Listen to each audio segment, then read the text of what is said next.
Tapi tentu saja ini gampang ngomongnya ya daripada prakteknya.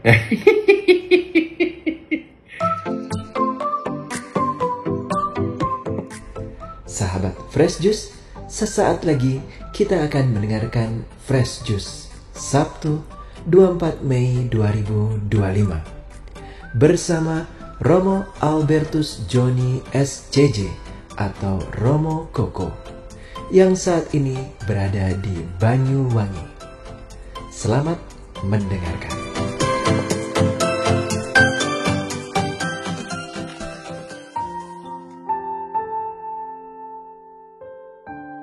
Sahabat dari Fresh Juice yang diberkati Tuhan, salam Fresh Juice.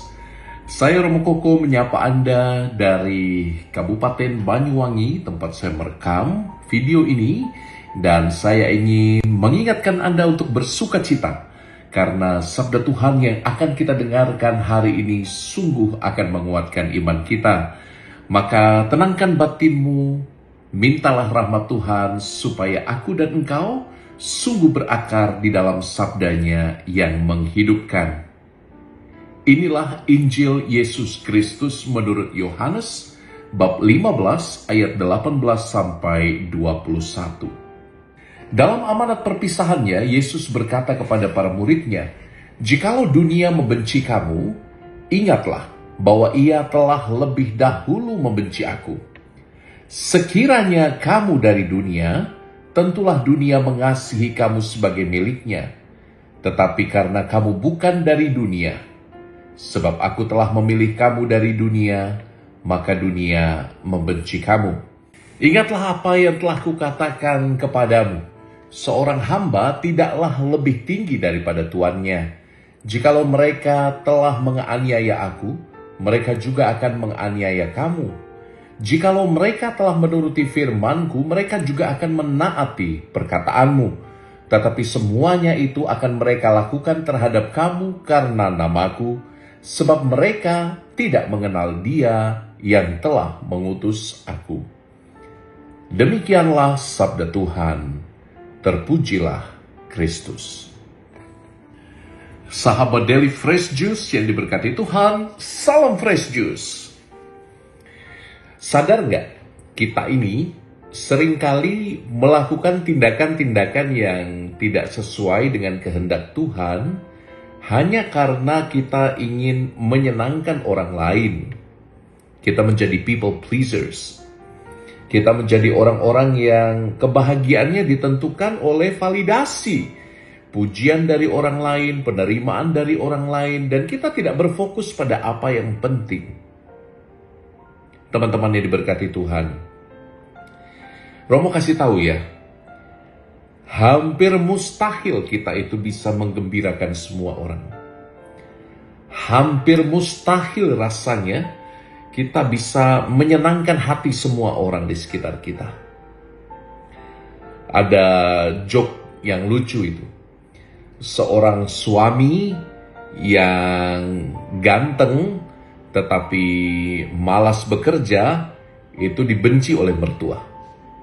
Seorang suami yang jelek wajahnya tetapi rajin bekerja itu tidak disukai oleh anak-anaknya karena bapaknya kerja terus. Seorang suami yang jelek dan yang malas bekerja dibenci oleh istrinya. Nah, kalau suaminya sudah ganteng dan rajin bekerja, yang gak suka adalah tetangganya. Jadi, karena tetangga akan selalu iri. Jadi, itu hanya ilustrasi bagaimana hampir mustahil bagi aku dan engkau untuk selalu menggembirakan orang lain. Ada ruang di hati kita yang kadang-kadang merasa berontak, bukan? Saat kita harus memilih apa yang baik, benar, kudus, mulia, dan itu tidak sesuai dengan apa yang orang lain inginkan tentang diri saya. Romo ingin mengingatkanmu bahwa bacaan hari ini sebetulnya hendak menegaskan bahwa kalau kamu melakukan apa yang Tuhan kehendaki dan untuk itu kamu harus memilih jalan tidak disukai, memilih jalan yang tidak populer, Setialah pada apa yang benar menurut kehendak Tuhan, dan kau akan menerima buahnya. Teman-teman, kita hidup di zaman di mana emosi menjadi penguasa atas segala-galanya. Logika like and dislike, suka dan tidak suka, itu lebih memenuhi ruang pembicaraan kita. Diskursus kita, dan tanpa sadar alasan-alasan moral di mana kita mengambil sebuah tindakan ditentukan oleh rasa suka tidak suka. Tapi Romo ingin mengatakan kepadamu, kalau engkau setia melakukan apa yang Tuhan kehendaki dalam hidupmu, kamu akan punya keberanian untuk memilih jalan yang tidak populer. Kamu punya keberanian dan keyakinan diri bahwa hidupmu bukan saja untuk membahagiakan orang lain, tapi juga untuk membahagiakan Tuhan. Tapi tentu saja ini gampang ngomongnya ya daripada prakteknya.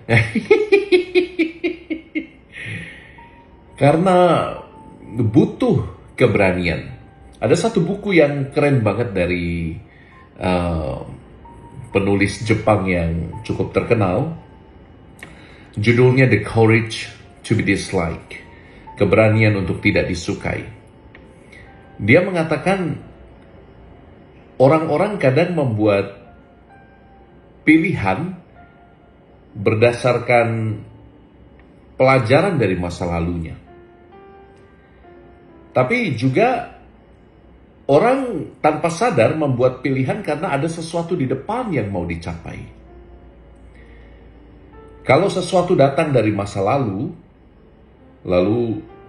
seolah-olah kita nggak berkuasa atas tindakan kita. Contohnya, oh saya berbuat tidak baik karena masa lalu saya tidak baik. Saya ditentukan oleh masa lalu saya. Misalnya ini terjadi pada orang-orang yang punya luka batin nih. Orang-orang yang mulutnya pahit, bibirnya penuh dengan keburukan, yang diceritakan selalu problem, kalau tidak gosip. Bukan kamu ya, saya bicara tentang orang lain. Kalau Anda yang mendengarkan Fresh Juice sih baik-baik aja saya harap. Lihat bagaimana seolah-olah orang tidak bisa keluar dari jebakan masa lalunya karena ya inilah aku dengan segala sejarahku yang tidak baik-baik saja. Mulutku pahit karena pengalamanku dahulu adalah pahit. Tapi penulis buku ini mengatakan ada yang lain loh. Kadang-kadang kita bertindak, motivasinya bukan karena masa lalu, tapi karena ini menjadi jalan rasional untuk mencari sesuatu yang ada di depan kita, yang kita inginkan menjadi pemenuhan dari kebutuhan alam bawah sadar kita. Dan ini sesuatu yang menarik, maka coba kenali kebutuhanmu. Teman-teman, semakin kamu sulit untuk melakukan kehendak Allah karena begitu banyak godaan internal atau bahkan godaan yang datang dari luar, coba kamu lihat dulu ke dalam.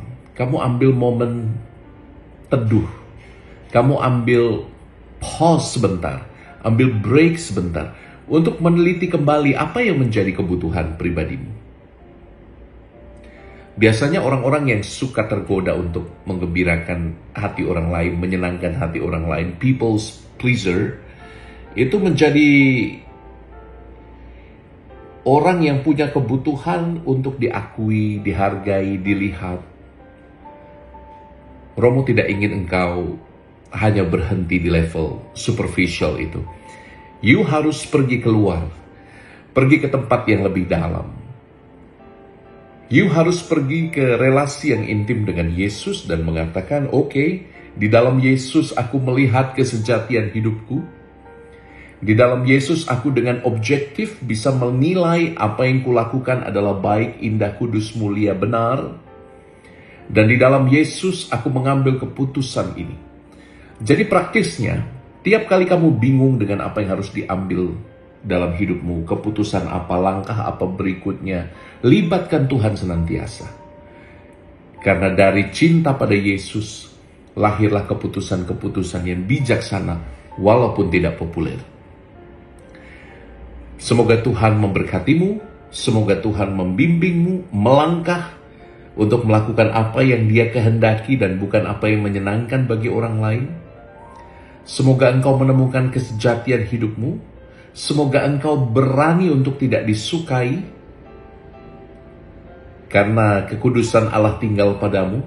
Semoga engkau bisa menjadi jalan alternatif untuk mencintai sesama dengan kreatif.